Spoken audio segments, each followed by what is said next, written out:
Oke, kita bakal bahas salah satu kisah paling unik dan paling cerdas dalam sejarah para nabi. Kita kan sering ya dengar cerita soal mujizat, tapi pernah nggak sih dengar cerita ada nabi yang adu argumen sama malaikat maut dan menang?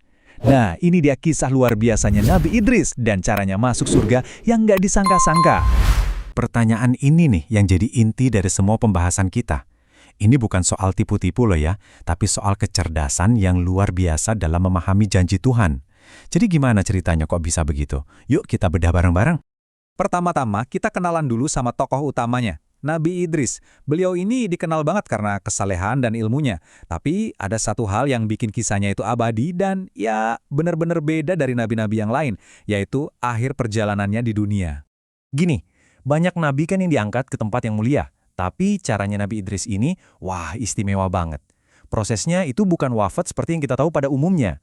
Menurut sumber yang kita pelajari, kejadian ini terjadi tanpa prosedur resmi pencabutan nyawa.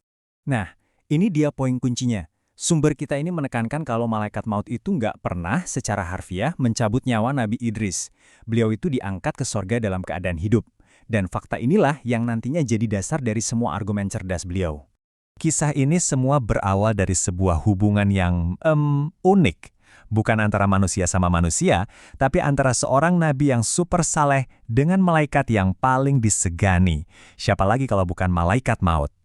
Jadi diceritain, malaikat maut ini tuh kagum banget sama kesalehan dan ibadahnya Nabi Idris. Saking dekatnya hubungan mereka, ini jadi membuka jalan buat sebuah permintaan yang jujur aja berani banget. Permintaan yang belum pernah ada manusia yang berani minta sebelumnya. Jadi, Nabi Idris bilang, "Boleh nggak aku lihat surga?" Tentu aja, aturannya nggak sesimpel itu. Kata malaikat maut ada syaratnya. Harus merasakan neraka dulu. Dealnya adalah, ini cuma tur singkat ke alam baka. Setelah itu Nabi Idris bakal dihidupkan lagi buat lanjutin dakwahnya di dunia. Nah, di sini nih bagian paling serunya. Setelah merasakan ngerinya api neraka, terus diizinin masuk buat lihat indahnya surga yang abadi, Nabi Idris bikin keputusan drastis. Beliau nggak mau balik lagi. Wah, terjadilah perdebatan sengit. Malaikat maut langsung menagih janji. Loh, bukannya perjanjian kita cuma tur? Tapi Nabi Idris ngebalas dengan argumen yang nggak bisa dibantah.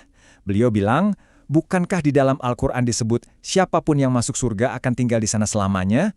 Aku udah di dalam nih, berarti aku nggak boleh keluar lagi. Logikanya kuat banget karena pakai firman Tuhan sendiri.